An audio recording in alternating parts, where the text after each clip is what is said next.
मैंने अपनी ज़िंदगी में एक वाक़या देखा। एक अमीर घर में चोरी हो गई। मुलाजिम को इतना मारा कि वो चारपाई पे पड़ गया।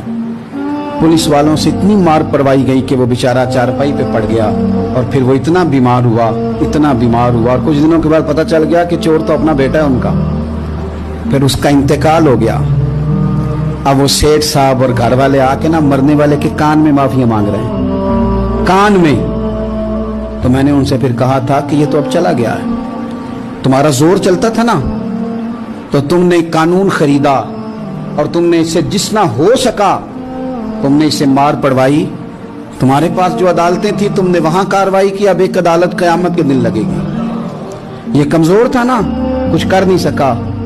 मेरे नबी पाक सल्लल्लाहु अलैहि वसल्लम ने फरमाया, सुन लो, अगर सींग वाली बकरी ने बगैर सींग वाली बकरी को तकलीफ दी होगी ना, तो क़यामत के दिन उसे भी बदला